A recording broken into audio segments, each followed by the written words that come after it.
sympathy. A'udhu billahi minash shaitanir rajim. Bismillahir rahmanir rahim. Inna deena indallahil Islam. Hasbunallahu ni'mal wakeel. Wa tu'izzu man tasha wa tuzillu man tasha. Biyadikal khair innaka ala kulli shay'in qadir. अल्लाह सुब्हाना ताला ही जिसे चाहे इज्जत देते हैं और अल्लाह सुब्हाना ताला ही जिसे चाहे जिल्लत देते हैं और वही हर चीज़ पर कादिर हैं। आशिकाने पाकिस्तान और टेलीविज़न की दुनिया के दोस्तों, ये वाह टीवी ह्यूस्टन टेक्सास से खादिम पाकिस्तान और गुलामान रसूल जान नासर अली शाइक अपने प्रोग्राम हालात हाजरा के साथ आपकी खिदमत में हाजिर है और सलाम अर्ज़ करता है। Fellow Americans, before I take my program any further, first of all, I'd like to say that I'm proud to be an American. America is the greatest country to live. We have freedom of speech, freedom of press, freedom of expression. We have all kind of freedom. And as far job security and money is concerned, sky is the limit. America is maybe the only country in the world who does not discriminate against anybody who want to grow, want to become millionaire, billionaire, whatever you want to do. And they don't take your money away unless you become a national security.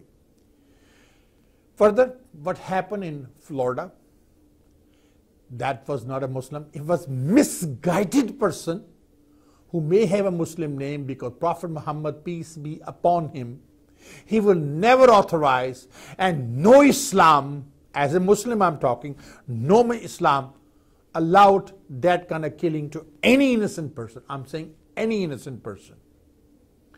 And that person killed innocent people regardless of their gender, regardless of their sexual beliefs or whatever. They were gay, lesbian, or bisexual, or transgender, whatever they were.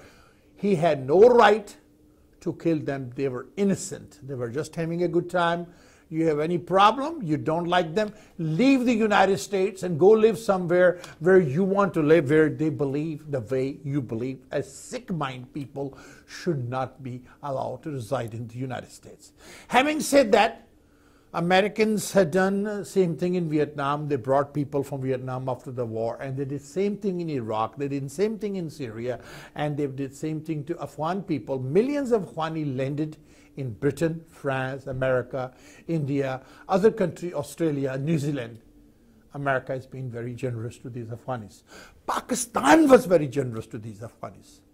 Pakistan allowed millions and millions of Afghanis on their border, gave them education. They are still traders, ghaddars, and they talk against Pakistan. What Afghanis did after Pakistan hosted them in their country, educate their children, give them financial help, give them all kind of security. They brought terrorism to Pakistan, Kashmir to Pakistan.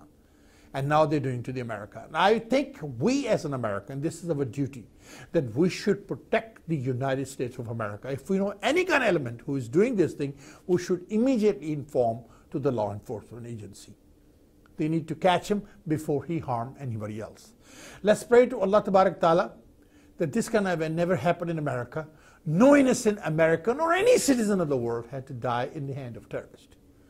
I support and I stand behind the United States government and the President of the United States. That Mr. President, please take any action that you feel necessary to take to protect American people and America. This is the greatest country in the world and we want to keep it that way. Now I will begin to my regular program. नाज़रीन, आज हम थोड़ा सा different किस्म का programme पेश करने लगे हैं। आज हम बताने लगे हैं आपको कि पाकिस्तान की सियासत में क्या हो रहा है। सियासतदानों ने बाहर अपनी प्रॉपर्टीज़ और अपने असासे और अपनी औलादों को क्यों भेजा? पाकिस्तान में आने वाले वक्त में क्या होगा? अमेरिका क्या खेल खेल रहा है पाकिस्तान के साथ? और ये ड्रोन हमले किस शिद्दत तक आगे बढ़ सकेंगे? इस तरह की कुछ गुफ्तगू होगी, कुछ मियाँ साहब की बीमारी पर भी बात होगी। लेकिन इससे पहले कि मैं प्रोग्राम को लेके आगे चलूं, एक बड़ी ऐसी मियाँ साहब का मजाक उड़ाया गया जिसमें उनकी बीमारी को मजाक बनाकर पेश किया गया। आइए जरा उसकी एक टेप मुलाजा फरमा लीजिए और उसके बाद मैं प्रोग्राम को लेके आगे बढ़ता हूं और आपके साथ उसके बाद बात करता हूं। लीजिए देखिए। अजीज हम वतनों, अस्सलामु अलैकुम। अल्लाह के फजल से मैं होश में आ रहा हूं। ਤੇ ਮੇਰੀ ਕੌਮ ਤੋਂ ਗੁਜ਼ਾਰਿਸ਼ ਹੈ ਕਿ ਹੁਣ ਤੁਸੀਂ ਸਾਰੇ ਦੁਆਵਾਂ ਤੇ ਲੱਗ ਜਾਓ ਤੇ ਪਾਨਾਮਾ ਲੀक्स ਨੂੰ ਭੁੱਲ जाओ। नाज़रीन आपने देखी, अब ये टेप क्यों बनाई गई उसकी वजूहात भी बताता हूं। ये दूसरी टेप जो आप देखेंगे, मैंने ARY टेलीविजन की से ये टेप ली है और मैं उनको शुक्रगुजार हूं कि I am going to show their news clipping which they have showed on their regular news television program. Thank you ARY to let us use your this thing. This is credit goes to the ARY, not to WAT TV. जरा देखिए इसमें मियां साहब जिनके बारे में ये कहा गया कि वो उनका ऑपरेशन हुआ, 4 वॉल्व बदली गई और उसके बाद 5वें दिन वो अस्पताल से डिस्चार्ज होकर घर गए। खुद चल के आ रहे हैं, खुद सीढ़ियां उतर रहे हैं, खुद गाड़ी का दरवाजा खोल रहे हैं और गाड़ी में बैठ रहे हैं हाथ हिलाते हुए। नाजरीन, अक्सर पेशर लोग ये कह रहे हैं कि दुनिया में मियां नवाज शरीफ वाहिद इंसान है, he is a first man in the world जो कि इस तरह से करके दुनिया के सामने आए हैं और चलकर अपनी गाड़ी में गए हैं। ये एक मिरेकल का नहीं तो और क्या है, एक मौजज़ा है। देखिए, मुलाज़ा फरमाइए और इसके बाद मैं प्रोग्राम को लेके आगे बढ़ता हूँ। तो इस्तकबाल के लिए बाहर मौजूद थे जिन्हें मुस्लिम लीग नून के काफी लोग थे। उन्होंने उनकी तरफ हाथ हिला के उनके साथ खैरसगाली उन्होंने नारे भी लगाया कुछ, जिसकी वजह से इस वक्त वो अपने घर के लिए रवाना हो गए। घर के लिए अब रवाना हो चुके हैं। एक्सक्लूसिवली मनाज़िर देखे जा सकते हैं। वजीर आजम नवाज शरीफ को अब घर मुंतकिल किया जा रहा है। खुद चल के आए हैं, गाड़ी में बैठे हैं, उनके साथ उनके साहबजादे हुसैन नवाज भी मौजूद हैं और गाड़ी में वजीर आजम बैठ चुके हैं और गाड़ी यहां से रवाना अब हो चुकी है। वजीर आजम को अस्पताल से डिस्चार्ज कर दिया गया है। वजीर आजम की सेहत अब बेहतर है, डॉक्टर्स भी मुतमईन थे वजीर आजम की सेहत से और इसके बाद वजीर आजम को अब डिस्चार्ज कर दिया गया है हॉस्पिटल से। नाज़रीन, आपने मियां नवाज शरीफ की टेप भी वॉच की जिसमें वो घर कैसे गए हैं। ये एक मौजज़ा है कुछ लोग कह रहे हैं। खैर, अब मैं इस पे तो नहीं जाऊंगा। और उसके बाद आज ये भी बात करेंगे कि F-16 जो उन्होंने कहा है कि दिस चैप्टर इज क्लोज। सबसे पहले चलें आपको थोड़ी सी पाकिस्तान की सियासत की सैर कराते हैं। मियां नवाज शरीफ साहब सियासी दुनिया में कैसे आए और ये फ्रॉम नोबॉडी टू समबॉडी कैसे बने, पहले तो इस पे बात करते हैं। आपको याद होगा Zulfikar Ali Bhutto was a foreign minister of Pakistan, था ना। He was very popular. उसने जो तकरीर की थी, हम 1000 साल तक जंग जारी रखेंगे, ओ यू इंडियन डॉग्स, ये उसने यूएनओ में कहा था। उनके ये कहने के बाद पाकिस्तानी बड़ी जज्बाती कौम है, पाकिस्तान के लोग भुट्टो से बेइंतहा प्यार करने लगे, पागल हो गए जुल्फकार अली भुट्टो के पीछे, जी वे भुट्टो भुट्टो भुट्टो के नारे लगाने लगे। और भुट्टो एक इंतहाई खिलंडरा और प्लेबाज इंसान था, इस कदर जनाकार और शराबी इंसान था, करप्ट आदमी था कि दुनिया के बहुत लोग कम उसे जानते। मैंने भुट्टो को बहुत नजदीक से देखा है। मैं वही शख्स हूं, शायद जो लोग पाकिस्तान में उनको याद होगा कि मैंने उनसे एक सवाल किया था जब वो प्राइम मिनिस्टर बने कि भुट्टो साहब, आप हमेशा कहते थे कि मैं मुआहिदा ताशकंद का राज अफशा कर दूंगा, राज अफशा कर दूंगा। अब आप वजीर आजम हैं, अब आप राज अफशा कीजिए। तो जुल्फकार अली भुट्टो ने मुझे कहा, बरखुरदार हुकूमतों के कुछ राज भी होते हैं जो बरसरेआम आवाम में इस तरह से नशर नहीं किए जा सकते। तो फिर मैंने कहा, जी कब करेंगे, फिर आप कहते क्यों थे। उस जमाने में मुस्तफ़ा खर साहब गवर्नर थे पंजाब के, उन्होंने ऐसे मुड़कर देखा, भुट्टो ने उनकी तरफ देखा, पीछे जो पुलिस वाले खड़े थे उन्होंने आए, मुझे गर्दन से पकड़ा और मुझे पंजाब यूनिवर्सिटी से बाहर फेंक दिया। तो ये तो एक वाकया। भुट्टो इंतहाई करप्ट तरीन इंसान, इंटेलिजेंट था लेकिन इंतहाई करप्ट इंसान था, उसके अंदर कोई बर्दाश्त नहीं थी, वो अपने दुश्मनों को बर्दाश्त नहीं कर सकता था। अब जरा सियासत पाकिस्तान की देखें। लियाकत अली खान के बाद मार्शल लॉ लगा, कुछ देर के बाद जनरल मोहम्मद अयूब खान ने 10 बरस हुकूमत की, फिर उसको गिरा के याहिया खान साहब आए। जब याहिया खान साहब इलेक्शन करवाने लगे तो उस जमाने में 2 पाकिस्तान के सनतकार ऐसे थे, मियां शरीफ साहब जो कि इत्तफाक फाउंड्री के मालिक थे, जिनकी जो थी, और उसके अलावा इत्तफाक ग्रुप आप कह लें, उसके अलावा एम लतीफ़ साहब जो मेरे अजीज हैं, बीको आप जानते हो, उसके वो मालिक थे। इन दोनों ने जस्टिस इकबाल साहब के, जो इलामा इकबाल के doctor Javed Iqbal, justice doctor Javed Iqbal की हेल्प की, क्योंकि वो इलेक्शन लड़ रहे थे और भुट्टो के खिलाफ लड़ रहे थे। मियाँ ग्रुप ने जो थे उनकी ट्रांसपोर्टेशन और खाना मुहैया किया, और जबकि एम लतीफ़ साहब ने इलेक्शन के सारे अखराजात को बर्दाश्त किया। आप जानते हैं कि इलेक्शन में क्या हुआ। जब 1971 में जब वो जंग के बाद भुट्टो साहब पावर में आए तो उन्होंने इन इत्तेफाक ग्रुप की तमाम प्रॉपर्टी और सारी चीज़ों को अपने कब्जे में ले लिया, और इसी तरह से एम लतीफ़ साहब की बीको फैक्ट्री जो थी वो भी लेकर एक ही रात में ये सब करोड़पति अरबपति लोग सड़क पर आ गए। भुट्टो ने जो जुल्म पाकिस्तान के ताजरों के साथ किया है वो नाकाबिले बयान है। उसने तबाह बर्बादी, उसकी आना पाकिस्तान में पाकिस्तान की तबाह बर्बादी थी। मजीब उधर तुम इधर हम, याद होगा, ये एक तारीखी जुमला था। और उसकी बेटी ने जो जुल्म पाकिस्तान के साथ किया, जिसे हम कहते हैं बीबी बई शहीद भुट्टो, जालिम तरीन औरत थी, दुश्मन पाकिस्तान थी। उसने मैं कश्मीरी हूं, कश्मीरियों की इंफॉर्मेशन उठाकर हिंदुस्तान को दे दी। वो बॉर्डर जो जनरल जिया ने हमारा पूरा पंजाब का बॉर्डर सिक्योर किया था उसको उसने अनसिक्योर कर दिया। उसकी निकाह में कश्मीर की कोई हकीकत नहीं थी। आज उसका सपुत्र, आज उसका बेटा कश्मीरी के लोगों की हमारे पांव में, हमारे तले चाटता फिर रहा है। कल मैंने कश्मीर काल करके इनके बारे में बताया कि ह्यूस्टन के अंदर पीपल पार्टी के एक जो सो कॉल लीडर ने मेरे साथ क्या कहा कि तेरी कोई क्रेडिबिलिटी नहीं, तेरा कोई कुछ नहीं। मैंने उनको इनके बारे में बताया कि किस तरह के हुंडे इनकी पार्टी के अंदर है, आप ये क्या करने लगे हैं, किस जमात के साथ आप खड़े होने लगे हैं, किस डाकू जरदारी की आप हेल्प करने लगे। ये बात तो होगी, लेकिन जरा थोड़ी सी बात मैं डॉक्टर जावेद इकबाल के बारे में। जब वो इलेक्शन हार गए तो भुट्टो साहब ने आके ये सारी चीजें अपने कब्जे में ले ली, और मियाँ साहब जो हैं शरीफ साहब, नवाज शरीफ के वालिद, उनके पास उनके घर से, उनके भाइयों से घर से सिर्फ 80,000 रुपए, चगड़ खाने का बर्फ खाना और औरतों के चंद जेवरात बचे। उन्होंने खैर बहरहाल थोड़ा सा टाइम लगा बैंक से कर्जा लेके, क्योंकि जनरल कौंसलेट उनको मिलता था। लतीफ़ साहब क्योंकि जर्मनी में थे, एक गांव में बेचारे आ जाके उन्होंने गुमनाम जिंदगी उसके बाद गुजारी, वो कभी दोबारा खड़े नहीं हो सके। मियाँ साहब ने कर्जा लिया। जर्मन कौंसलेट ने मियाँ साहब को एक मशवरा दिया कि अगर आप पाकिस्तान में बचना चाहते हैं, कोई और भुट्टो आकर फिर आपकी सारी जायदाद आपसे न छीन ले, तो अपने बच्चों को सियासत में डाल दीजिए, अपने बच्चों को सियासत में ले आइए। मियाँ साहब के पास कोई और तो इंटेलिजेंट बच्चा उस वक्त था नहीं, सिर्फ मियाँ नवाज शरीफ साहब थे।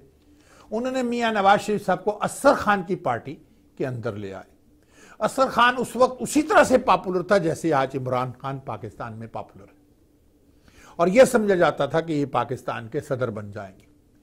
असर खान खामोशी से जनरल जिया साहब की हेल्प करते रहे। जब भुट्टो ने लेके आया, उनका ख्याल था कि भुट्टो की गवर्नमेंट को फेंकेंगे और इसको उतारने के बाद मैं पाकिस्तान का सदर बनूंगा। लेकिन जब उन्होंने जनरल जिया साहब ने भुट्टो को गिरफ्तार किया और उसके बाद अपने दोस्तों के साथ उनके हुकूमत का नशा है, हर वो हुकूमत लेके बैठ गए।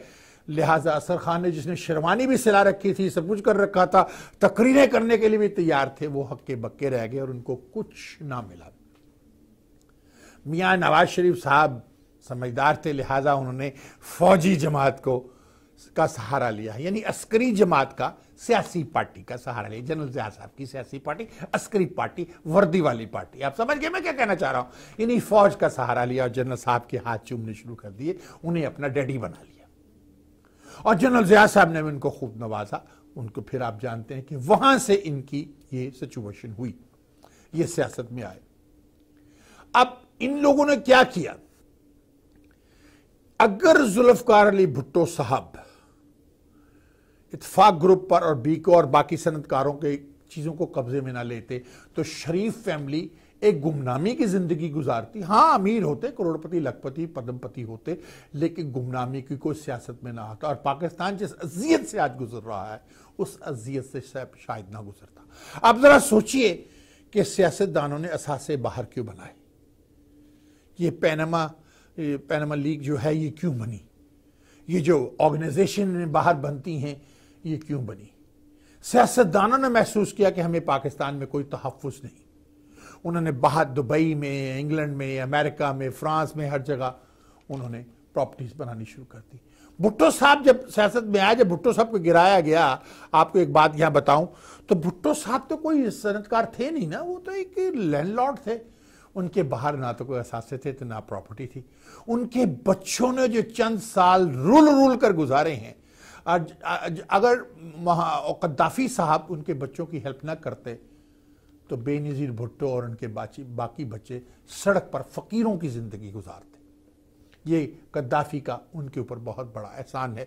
ये मैं आपको एक तारीख बता रहा हूं पाकिस्तान की। पीपल पार्टी वालों, जितना जुल्म तशद्दुद तुम्हारी पार्टी ने पाकिस्तान में किया है, उतना इल्ताफ हुसैन ने भी नहीं किया। अब आपको अंदाजा होगा कि इल्ताफ हुसैन लंदन में क्यों है, जरदारी साहब कभी लंदन, कभी न्यूयॉर्क, कभी दुबई में क्यों है, मियाँ साहब की प्रॉपर्टी इंग्लैंड में और दुबई में क्यों है, इसहाक साहब की क्यों है, इन सब के बच्चे बाहर क्यों। और तो और इमरान खान की पार्टी के अंदर जो लोग हैं, शाह साहब उनके जो बहुत नज़दीक हैं, जो पाकिस्तान के साबका वजीर खारजा भी रहे हैं, उनकी प्रॉपर्टी बाहर और उनके बच्चे बाहर क्यों हैं। एतजाज़ुल हसन के बच्चे बाहर क्यों हैं, उनकी जायदाद बाहर क्यों है, क्योंकि इन सियासतदानों को पाकिस्तान में कोई तहफ़्फ़ुज़ नहीं मिलता।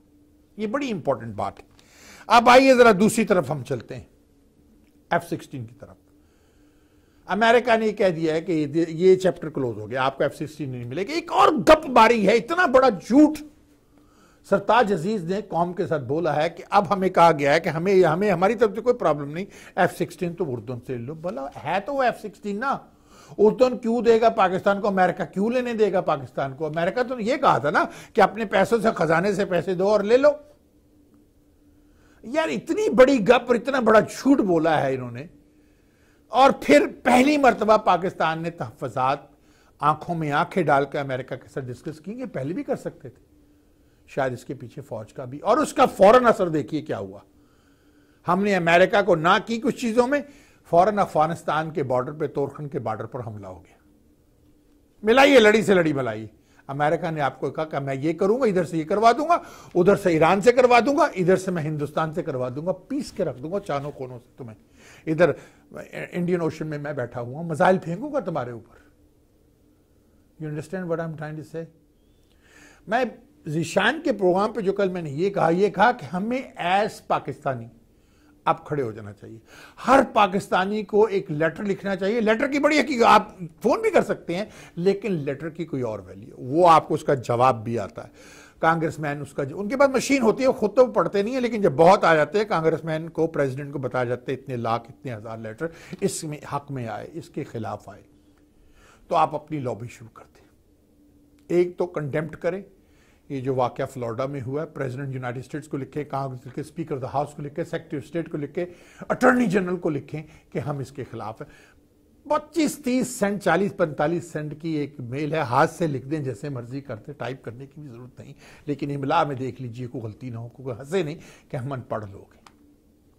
हमारी कम्युनिटी बड़ी पढ़े लिखों की कम्युनिटी है, बहुत कुछ कर सकती है।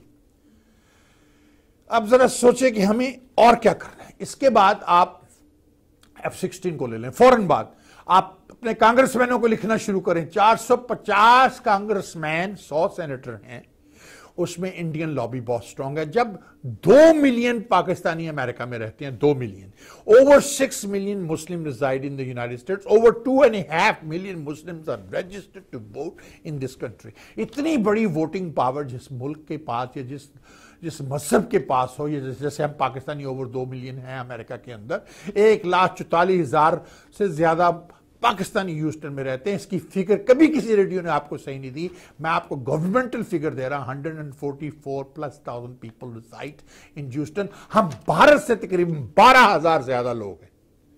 सुनिए, we are 12,000 more than India in this city. उनकी लॉबी देखें, उनकी लॉबी देखें कि उनका एक हारने वाला कैंडिडेट मेयर शुगरलैंड का इलेक्शन लड़ रहा है, सारी कम्युनिटी मिल गई। ऐसा ही होना चाहिए। जब हम इलेक्शन लड़ते हैं तो लोग हमें हमारे खिलाफ बातें करने के अलावा कुछ नहीं करते, क्योंकि हमसे टांग खींचने वाली कौम है। जब हम बंद कर देंगे, लोगों का साथ देंगे अपनों का साथ बीट कर सकेगा। अब 2 मिलियन ओवर पाकिस्तानी, अगर उसमें से 5 लाख या 2 लाख ही ले, चले 1 लाख ले ले, 1 लाख खत 450 कांग्रेसमैनों को जाए, 100 सेनेटर्स को जाए, प्रेसिडेंट को जाए, तो जरा सोचे इनका क्या हाल होगा। कहेंगे ये क्या हुआ।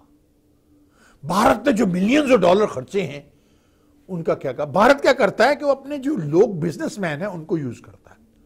वो लॉबी भी यूज करता है, अपने सिटीजन को भी यूज करता है, और अपने बिजनेसमैनों को जिन्होंने अपनी कंपनीज खोली हैं वो हम भी कर सकते हैं। ये चीजें इन्होंने हम ही से सीखी। हम इंडियन को तो पीछे से लुंगी बांधने के अलावा कुछ और आता ही नहीं था। सब कुछ हम पाकिस्तानियों से सीखा, हमें पीछे छोड़कर आगे निकल गए। यहां पर मैं अमेरिका को एक बात कहूंगा, अमेरिका की साथ खड़े होकर हमने मजा चख लिया, हमेशा धोखा दिया। अब जरा ये मजा भारत को भी चखने दें, वो भी चख ले कि उनको कितना मजा आता है, चखने दे, हट जाए पीछे। अब आप अमेरिका आपको ना कर दें, बाकी ममालिक भी हैं। अमेरिका को प्रॉब्लम है सीपैक की, अमेरिका को प्रॉब्लम है कि ये अगर इस तरह हो गया तो मेरे हाथ से निकल जाएगा, मुझे फिर कभी जरूरत पड़ेगी। वो हमें कॉन्डम की तरह, एक प्रोस्टिट्यूट की तरह यूज करता है। कॉन्डम लेके आता है, हमें यूज करता है और कॉन्डम की तरह उतार के फेंक देता है। कब तक हम ये सब करते रहेंगे? कब तक? How long? This is something to think about. जरा सोचें। अब मैं यहां पर और आपसे क्या कहूं, तारुल कादरी साहब पाकिस्तान आ रहे हैं, वो आके एक दिन का धरना देंगे, उसके बाद पता नहीं क्या लाएंगे। ये वही आदमी है ना जिसने कहा था मुझे लटका देना, तब लटका दीजिए। वो आके करेंगे। मैं आपको नवाज शरीफ साहब के बारे में एक बात बता दूं। नवाज शरीफ साहब जो है ना, वो इस तरह से नहीं जाएंगे। वो चाहते हैं कि फौज डंडे से आए, उन्हें उतारे, ताकि वो कहे जी मैंने तो जो करना था नहीं कर सका, फौज ने मुझे उतार दिया। दरअसल नवाज शरीफ साहब ये चाहते हैं, इसीलिए वो पंगेबाजियां ले रहे हैं। वो अब बाहर ही बैठे रहेंगे, कभी आए कभी चले गए बाहर। वो कभी तुर्की चले जाते हैं, कभी ईरान चले जाते हैं, कभी लीबिया चले, कहीं भी जहां भी, सऊदी अरेबिया के, इंग्लैंड, कहते मेरा कर लो जो करना है, मैं तो जा रहे हैं। आप खामोशी की तरफ बैठे रहते हैं। आजकल उनके अपने कुड़म इसहाक डार साहब लंदन इंफॉर्मेशन देने गए हैं, जो कि मिलिट्री हेडक्वार्टर में रहील शरीफ साहब। रहील शरीफ खामोश क्यों है मुझे समझ नहीं आती। इसके पीछे भी कोई वजूहात है। फौज इस वक्त अपने हाथ गंदे नहीं करना चाहती, मुल्क तबाही की तरफ जा रहा है। सोचिए, अमेरिका बातें करता है कि पाकिस्तान से हमें इसका खतरा है, पाकिस्तान के न्यूक्लियर से खतरा। पहले अच्छा भाई, तुम अगर अपने मुल्क के अंदर कंट्रोल करना चाहते हो असले को, तो फिर अपनी असले की फैक्ट्रियां बंद कर दो, क्लोज योर आर्म एम्युनिशन। ये सारे जो दुनिया को सप्लाई करते फिर तो असला पैसे बनाते फिरते हो, बंद करो अपने असले की फैक्ट्रियां। ना सिर्फ अपने मुल्क में कंट्रोल करो, बल्कि दुनिया में भी कंट्रोल करो। दुनिया को असला मत बेचो। क्यों लोगों को मारते हो? हमें F-16 देने मत दो, भारत में क्यों दे रहे हो? हमें पिटवाने के लिए। लेकिन तुम्हें बताऊं, ला इलाहा इल्लल्लाह मोहम्मद रसूलुल्लाह में बड़ी ताकत है। भारत 100 साल में पाकिस्तान को अब नहीं मार सकेगा। और भारत ने जो उधर किया बांग्लादेश में, ना तो हमारी फौज थी और वहां गद्दार बैठे थे। गद्दारों के साथ दुश्मन इस्लाम ने मिलकर मुसलमानों पर हमला किया।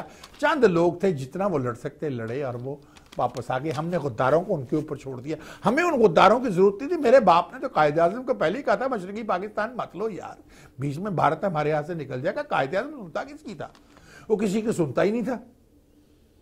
तो ये बातें तो मैं बहुत दफा कर चुका हूं। अब नाज़रीन, यहां पर मैं ये कहना चाहता हूं हमें करना क्या चाहिए। जैसे मैंने कहा कि अगर भुट्टो साहब ये जायदादें जब्त ना करते तो ये बहुत से सियासी लोग ना तो प्रॉपर्टियां बाहर बनाते, ना पैनमा लीग होती, ना इनके बच्चे हाँ पढ़ने के लिए चाहते। हम वो पढ़ने जो बच्चे इनके जाते हैं, हम वो यूनिवर्सिटियां पाकिस्तान में क्यों नहीं बनाते? उस स्टैंडर्ड की यूनिवर्सिटीज हम पाकिस्तान में क्यों नहीं लाते? उस स्टैंडर्ड की इंजीनियरिंग कॉलेज, उस स्टैंडर्ड का टेक्स्ट हम पाकिस्तान में क्यों नहीं लाते? हम सब कुछ कर सकते हैं, क्यों नहीं करते? पाकिस्तान के बच्चों को वर्ल्ड स्टैंडर्ड पे क्यों नहीं लाते? हमारे क्या बच्चे पढ़े लिखे नहीं है, बड़े इंटेलिजेंट हैं? मेरे नवासे ने अभी ग्रेजुएट किया है स्कूल से कुछ दिन पहले। मेरा बच्चा नदीम भी कैलिफोर्निया से आया हुआ था। नदीम ने आर्म फोर्सेस में सर्व किया। मेरे बच्चों ने गवर्नमेंट के आर्म फोर्सेस में सर्व किया है। हम लोगों ने हर किसी ने किसी कैपेसिटी में यूनाइटेड स्टेट्स गवर्नमेंट के लिए सर्व किया है। अपनी खिदमत दी है अमेरिकन गवर्नमेंट को, अपना खून दिया। मेरे तो टांग में गोली लगी हुई है। अपनी जाने देने को कुर्बान हुए हैं अमेरिकन गवर्नमेंट के लिए, हम अमेरिका के लिए। हम we love America, this is our country, we will do everything, anything that we can do to protect the red, white and blue flag, but this is our home, this is our mother. United States of America is like my mother, this is my home, I will do anything to protect this country. Having said that, अभी मैं बता रहा था कि मेरे नवासे ने graduate किया टॉप 10 इन टेक्सास। वो ये जो बैप्टिस्ट यूनिवर्सिटी है, फर्स्ट बैप्टिस्ट यूनिवर्सिटी 59 के ऊपर, उसमें उसको स्कॉलरशिप मिली है। कोई पैसा उसने नहीं देना। स्कॉलरशिप तो हार्वर्ड में भी मिली थी, लेकिन उसकी माँ ने कहा नहीं बेटा, मैं तुम्हें यहाँ से बाहर नहीं जाने देना चाहिए, तो मेरी आंखों के सामने रहो। कि वो नहीं चाहती कि उसका बेटा कहीं जाकर शायद कुछ आउट ऑफ वे हो जाए। वो अपनी आंखों के सामने, मेरी बेटी अपनी आंखों के सामने अपने बेटे को रखना चाहती। तो हैविंग सेड दैट, तो मैं क्या कह रहा हूं कि हमारे पास हमारी कम्युनिटी के पढ़े लिखे बच्चे नहीं है। मेरा अपना बेटा नबील इंतहाई इंटेलिजेंट पुलिस ऑफिसर है, one of the best police officer in the law enforcement. अब वो तरक्की करने लगा है, लेफ्टिनेंट या कैप्टन बना दिया जाएगा। What did he earn that? तो ये आपके बच्चे भी कर सकते हैं, हमारे करोड़ों बच्चे पाकिस्तान में सब कर सकते हैं। पाकिस्तान का एक बच्चा टॉप पे किया उसने, आपको याद है इस्लामाबाद से एक बच्चे ने 22-23 कोर्सेज 28 कोर्सेज करके उसने अपना नाम पैदा किया, मुल्क का नाम रोशन किया। ऐसे बहुत से बच्चे, बहुत सी बच्चियां, करोड़ों लाखों बच्चियां पाकिस्तान में हैं। हम क्यों एजुकेशन का म्यार नहीं रहते? इमरान खान, तूने ना तो कोई यूनिवर्सिटी बनाई अपने खैबर पख्तूनख्वा में, ना कुछ बनाई। तुम फेड आउट हो रहे हो।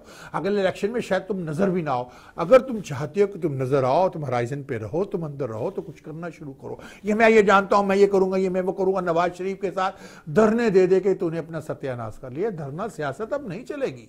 अरबों करोड़ों का लॉस किया। आप देखा ना वो कराची की बदमाश जमात MQM, अभी उन्होंने हड़ताल की, क्या हुआ? 5% लोगों ने, और उन्हीं के गंदे से इलाके में जहां वो महाजर कौम, जो खुद को महाजर कहता है मेरी निगाह में, वो गद्दार है। आप पाकिस्तानी हैं, अगर आप पाकिस्तान नहीं तो आप गद्दार हैं। हाँ, पंजाबी अपने आपको कहता है, सिंधी कहता है, बलोची वो अलग बात है। लेकिन महाजर के ना, आपको हम उर्दू स्पीकिंग पाकिस्तानी है, nothing wrong, we love you. आपको खुद को महाजिर कहना, खुद को अलग करना, फिर जाओ भारत जाओ, दफा हो, हमें तुम्हारी जरूरत नहीं। मैं लानत नहीं भेजता ह्यूस्टन में जो खुद को महाजिर कहते हैं। मेरे एक दोस्त हैं, बड़ी मेरी उनसे पुराने तल्लुकात हैं, रेडियो पे भी आते रहे हैं। वो एक दिन कहते हैं मुझे अपने महाजिर होने पर नाज़ है। मैंने उसके मुंह पे खड़ा कहता, मैं तुम्हें लानत भेजता हूँ, मेरा तुम्हारा कोई तल्लुक, तुम तो गद्दार हो, हमें अपने गद्दार होने पर नाज़। मैं बाढ़ में जाओ, पाकिस्तानी क्यों कहते हो? को हम इंडियन है, जाओ इंडिया का पासपोर्ट लो, हमें तुम्हारी जरूरत नहीं, निकलो। इल्ताफ हुसैन को लानत भेजता हूँ अगर वो खुद को महाजिर कहता है तो। हाँ, पाकिस्तानी कहे माफी मांग ले, पाकिस्तान की कौम से, खुद को अदालत में पेश करे, सजा ले जितने कत्ल उसने करवाए हैं बेगुनाह लोगों के, हमें कोई इतराज नहीं। अब मुस्तफ़ा कमाल पे इल्जामात लग रहे हैं कि वो ये था, उसको हमने निकाल दिया, वो कर दिया। अल्लाह तबारक ताला ने कि एक बात बताऊं, शैतान ने खुदा से कहा कि मैं यौम आखिर तक तेरे बंदों को वरगलाता रहूंगा, उन्हें राह राह से हटाता रहूंगा। तो अल्लाह ताला ने पता क्या जवाब दिया? मैं आज आखिर तक जो भी बंदा मेरी तरफ आके माफी मांगेगा, मैं अपने बंदों को माफ करता रहूंगा। आका मोहम्मद मुस्तफ़ा की जब जान लेने वो फरिश्ता आया, मौत का फरिश्ता आया था, हुज़ूर ने कहा जबरील अलैहिस्सलाम कहाँ? जी वो आ रहे हैं। जबरील अलैहिस्सलाम से पूछा कि जाओ अल्लाह से पूछ के आओ कि मेरी बात, मेरी उम्मत का क्या बनेगा। मेरा नबी अपनी उम्मत के बारे में सोच रहा था। अल्लाहु अकबर। अल्लाहुम्मा सल्लि अला मुहम्मदिन व अला आलि मुहम्मदिन कमा सल्लैता अला इब्राहीम व अला आलि इब्राहीम इन्नका हमीदुम मजीद। अल्लाहुम्मा बारिक अला मुहम्मदिन व अला आलि मुहम्मदिन कमा बारकता अला इब्राहीम व अला आलि इब्राहीम इन्नका हमीदुम मजीद। आपको भी चाहिए कि दुरूद भेजिए हज़रत पाक सल्लल्लाहु अलैहि वसल्लम पर। अगर आप मुसलमान हैं, भेजिए रसूल पर दुरूद, इनाम पाइए। मेरे आका ने यह कहा कि मुझे अपनी उम्मत की फिक्र है, उनको अपनी उम्मत की फिक्र है, लेकिन हमारे हुक्मरानों को मुल्क की कोई फिक्र नहीं। उनका हमारे असासे बाहर चले जाए, हमारे बच्चे बाहर चले जाए, हमारे ये बाहर चला जाए, इसीलिए हम प्रॉब्लम में, इसीलिए हमें बुरे हुक्मरान मिले कि हमारे ईमान नामे खराब है। हमारे हाथ में जो ईमान नामा है, हमारे हाथों में जो लिखा हुआ, अपने स्याही मली हुई, अपने मुंह पे स्याही मल रहे हैं हम। जिस दिन हम ये स्याही धो लेंगे, अल्लाह अकबर, सुभान अल्लाह, अल्हम्दुलिल्लाह, हस्बुनल्लाहु निअमल वकील, उस पर यकीन कर लेंगे, ला इलाहा इल्लल्लाह मुहम्मद रसूलुल्लाह पे ईमान ले आएंगे मुकम्मल तौर पर। ये नहीं कि नाम के मुसलमान, उस दिन सब कुछ सही हो जाएगा। अभी एक रेडियो स्टेशन है, ये कल की बात आपको बता रहा हूँ, उस रेडियो स्टेशन पर एक नॉन मुस्लिम लड़की, हसन साहब एक नामी लड़की हैं, उनके साथ बैठे हुए हैं। ये एक और स्टेशन है जो नया नया खुला है। उस स्टेशन से वो खड़ी कहती है कि अल्लाह मियाँ इस वक्त रो रहे हैं, खुदा रो रहा है इस वक्त। वो कहना क्या चाहती थी कि अल्लाह रोता है तो फिर बारिश होती है, ये खुदा के आंसू है जो जमीन पे बरसते हैं। तो इसके बाद जब भी बारिशें तूफान आते हैं तो अल्लाह रोता है, कभी खुदा रो सकता है? वो खुदा के वास्ते। जब मैंने उसको कॉल की कि कुफ्र जो तुमने कहा कि अल्लाह रो रहा है, तो पता उसने क्या, ये अपनी हम पे मत थोपो। और उसके बाद 20 मिनट तक वो मेरा रेप करती रही, ऑन एयर उसने मेरा रेप कर डाला। इतनी बकवास उसने की। मैंने कोई गलत, बड़ी सिंपल सी बात थी, कहती कि मैंने गलत कर दी, मेरे मुंह से निकल गया, आई एम सॉरी, बात खत्म हो जाती। उसको लेकर उसके साथ जो हसन साहब बैठे हुए थे, ये एक 59 के ऊपर कोई रेडियो स्टेशन है, वो इतनी बकवास साथ में करते रहे, उसको एंडोर्स करते चले गए। तुम मुसलमान थे शायद, अब मुझे नहीं पता कौन से मुसलमान हो, आगा खानी हो तो फिर तो ज़रा और बात है, अगर तुम सुन्नी हो या कुछ भी हो तो फिर तो तुम्हें सोचना चाहिए था कि तुमने क्या कह दिया। अल्लाह कभी रोते हैं यार? वो तो एक नूर है। मैंने उससे ये कहा कि अल्लाह एक नूर है, वो नहीं रोते। वो मुझे कहने लगी कि अपनी 1400 साल की ये बातें हमारे ऊपर मत थोपो। तो 1400 बरस पहले जो मुसलमान थे, क्या वो गलत मुसलमान? अरे वो तो सहाबा थे, तो आशिक़ रसूल थे, वो तो वो मुसलमान थे कि अल्लाह के नबी को अल्लाह ने, उन्होंने बताया हमें कि उन्हें जबरील ने बताया है कि जो जंग बदर में जिन इन्होंने हिस्सा लिया है सहाबियों ने, वो कुछ भी करें ये बख्शी हुई कौम, ये बख्श दिए। ये अल्लाह ताला ने कहा, हुजूर पाक को मैसेज भेजा इस पर, और हुजूर पाक ने अपनी उम्मत को बताया कि बदर में जिन्होंने ये जंग लड़ी है वो बख्शे गए, वो सहाबी बख्शे गए। अरे खुदा तो ये चीज़ है, उसकी रहमतें देखें। और हम क्या किए, औरत कहती कि अल्लाह रो रहा है, लानत है इसके ऊपर यार, खुदा की लानत उस पर और उसके रेडियो स्टेशन पर। मैंने उसके ऑनर को कॉल की, उसके बाद सईद गद्दी साहब को, मैंने रिहान को कॉल की, मैंने सबको कॉल करके बताया, सब सकते में आ गए कि ये क्या कह गई है। इससे पहले कि वो मासरत करती, वो ऑन चली गई, सुना ये सिख है वो, शायद वो चली गई बक बक करती। अगर तुम्हें नहीं इस्लाम का पता, मुझे सिख मजहब के बारे में कुछ नहीं पता, मैं एहतराम करता हूं सिख मजहब का, मैं एहतराम करता हूं हिंदू मजहब का, तो फिर मैं क्यों बोलूं जब मुझे पता ही नहीं। अगर मैंने सिख मजहब पे कुछ बोलना तो मैं एक सरदार को पास में बुला के बिठाऊंगा, उससे सवाल करूंगा, वो मुझसे ज्यादा जानता होगा, मैं डिस्कस करूंगा उसके साथ। अगर मुझे पता ही नहीं तो मैं क्यों किसी भी खा वो सिख हो, हिंदू हो, ईसाई हो, मुसलमान हो, एथियस्ट हो, मैं उसके जज्बात से क्यों खेलूं? मुझे कोई हक हासिल नहीं किसी के जज्बात से खेलने का। तो नाजरीन, इस तरह की बातें होती हैं। इसकी वजह हम कहां से कहां चल पड़े। बात हो रही थी कि नवाज शरीफ साहब कैसे बने, F-16 क्यों रुके। अब ड्रोन हमलों पे आते। अमेरिका ने यह कहा कि मुझे जब भी जरूरत पड़ी मैं ड्रोन हमला करूंगा। तुम अगर पाकिस्तान में ड्रोन हमला करोगे तो पाकिस्तान को चाहिए कि इनके ड्रोन को गिरा दे, हो जाए हमारी प्रॉब्लम देखी जाएगी। कितने लोगों के साथ अमेरिका पंगा लेगा। इराक में अमेरिका, जंग आंसर नहीं है, जंग is not the answer of any solution. America में वियतनाम में पंगा लिया, मार खा के निकला। ईरान इराक की जंग को सपोर्ट किया, मार खाई। इराक पर कब्जा किया, आज इराक कहां, मार खाई। सीरिया में आईएसएस को लाया, आईएसएस खुद बनाई, आज कहां है, अब उससे बचता फिर रहा है। लीबिया की गवर्नमेंट को, गद्दाफी को ओवरथ्रो किया, आज लीबिया कहां। मिस्र में उस गवर्नमेंट को तोड़ा, आज मिस्र कहां। हर जगह अमेरिका ने मार खाई। अब अफगानिस्तान भी मार खा ली है अमेरिका में। अब वो अफगानिस्तान पाकिस्तान को लड़ाना चाहता है, ईरान से दोस्ती कर ली है। एक तरफ हिंदुस्तान को अपनी गोद में लपालक बच्चे को नजायज बच्चा बना के बिठा लिया है। भाई भारत सुनो, हमने अमेरिका के साथ खड़े होकर मजा चख लिया, अब तुम भी थोड़ा सा चख लो। तुम्हारी लुंगी भी सही से पीछे से खुल जाए, तुम्हें पता चले कि अमेरिका के साथ खड़े होने का मजा क्या होता है। ले लो मजे, ले लो इश्क। पाकिस्तान को वॉकआउट कर देना चाहिए, टोटली अमेरिका से बाहर आ जाना चाहिए कि सॉरी, नो, कोई नेटो की यहां से जहाज नहीं, जाओ आप ईरान के रास्ते लेके जाओ।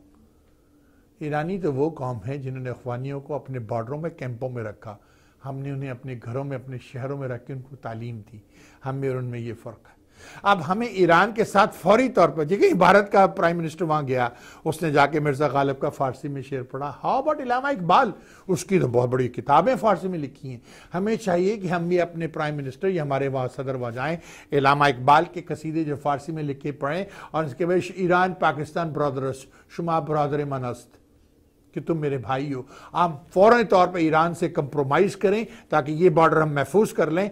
जो हमारी पाइपलाइन है उसको फौरी तौर पे डे नाइट करके उसको कंप्लीट करके, ताकि वो मुल्क जिन्हें मकरान की बंदरगाह कटक रही है कि अगर ये चाइना के साथ मिल गया, ये सारी सब कुछ बन गया तो पाकिस्तान एक इंडिपेंडेंट कंट्री हो जाएगा। वो नहीं चाहते कि पाकिस्तान तरक्की करे, कोई नहीं चाहता कि पाकिस्तान में बिजली आए, नहीं चाहता कि पाकिस्तान की इंडस्ट्री चले।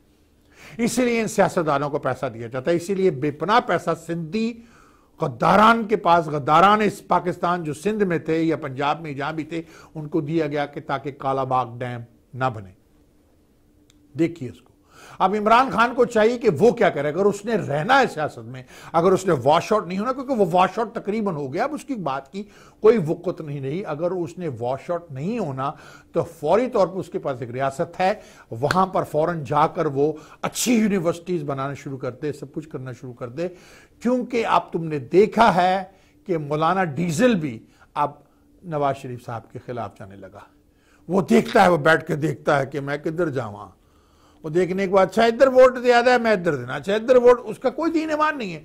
जितना नुकसान मौलाना फजलुर रहमान ने पाकिस्तान की सियासत को, पाकिस्तान को पहुंचाया, उतना शायद यजीद ने भी किसी को ना पहुंचाया हो। तौबा अस्तगफुरुल्लाह, मैंने क्या कहा, ये यजीद है पाकिस्तान का, पाकिस्तान के लिए यजीद है। अस्तगफुरुल्लाह, यजीद पे तो मैं लानत भेजता हूं, उसने मेरे नवासा रसूल को, शहजादा इस्लाम को शहीद किया, और आफरीन है हुसैन पर। उसकी सब्र का दामन देखिए, अल्लाह अकबर, उसकी सब्र का दामन देखें। अपने बच्चे की लाश को उठा के ला रहा है, आंसू नहीं गिराए, मांगता खुदा से उस वक्त, मारता अड़ी गया, जबरील आ मेरी हेल्प कर, आसमान कांप गया था उस वक्त। लेकिन मेरे हुसैन ने कुर्बानी देकर नाना के दीन को सलामत रखा। अल्लाह अकबर, या हुसैन, क्या बात है, हुसैन ने क्या किया। हैविंग सेड दैट, ये बातें कुछ सियासत से इस्लाम में आ जाती हैं, क्योंकि हम हैं तो मुसलमान। मैं दिखाना क्या चाह रहा हूं कि हम मुसलमान ये हरकत नहीं कर सकते। अगर कत्लो गारत करनी होती तो हजरत अली ना मार डालते सबको। बताइए मुझे, क्या हजरत अली के पास ताकत नहीं थी? इतनी ताकत थी जिसकी इंतहा नहीं थी। क्या हुसैन ना मार डालते सबको? नवासा रसूल थे, उन्होंने नहीं मारा, उन्होंने बेगुनाहों को कत्ल नहीं किया, खुद को मरवा लिया, बेगुनाहों को नहीं मारा। इंतहा से ज्यादा अल्लाह से इश्क अपना दिखा दिया, अल्लाह के सामने सर झुका दिया कि अल्लाह मेरे मौला, मैं हाजिर हूं तेरे दरबार में। ये है इस्लाम। जो हुसैन ने किया वो है इस्लाम, जो अली ने किया वो है इस्लाम, जो अबू बकर सद्दीक ने किया वो है इस्लाम, जो हजरत उस्मान ने किया वो है इस्लाम, जो आका ने किया वो है इस्लाम, जो हजरत अबू बकर सद्दीक ने किया वो है इस्लाम, जो मेरे मोहम्मद मुस्तफ़ा ने हमको बता दिया, सिखला दिया, वो है इस्लाम। ये इस्लाम नहीं जो आज हम करते फिर रहे हैं, इसको, इसकी चपलोसी, उसकी चपलोसी, उसकी बदखोई, उसकी बदखोई। सोचे मैंने क्या कहा। नाजरीन, यहाँ पर मैं एक और बात कहूँगा। आजकल भारत पाकिस्तान के खिलाफ बहुत बकबक कर रहा है। आने वाले दिनों में पॉसिबल है कि जिस तरह से अफगानिस्तान के बॉर्डर पर ये झड़प हुई है, इस तरह और झड़पें भी हों। पाकिस्तान की जो कश्मीर है हमारा, अगर उसके अंदर कश्मीरियों का उसके अंदर वो बाढ़ लगा सकता है किसी पूछे बगैर, तो फिर अफगानिस्तान के बॉर्डर पर भी हमें लगा देनी चाहिए, ताकि टेररिज्म रुक सके, ताकि ये अफगानी क्रॉस न कर सके। 2-2.5 हज़ार किलोमीटर, 2000 जो भी 1000-1500 मील हमें लगा देनी चाहिए, और उसमें इलेक्ट्रिक डाल देनी चाहिए, जो छुए मर जाए वहीं पर, ताकि ये क्रॉस न कर सके वहां से। और हमें अब फौरी तौर पर 5 लाख और फौज बनानी चाहिए। पाकिस्तान के अवाम को चाहिए कि Pakistan development and arm fund बनाए, उसमें हर शख्स 1 रुपया दे। 18 करोड़ अवाम है, 10 करोड़ तो फौरन हो जाएंगे।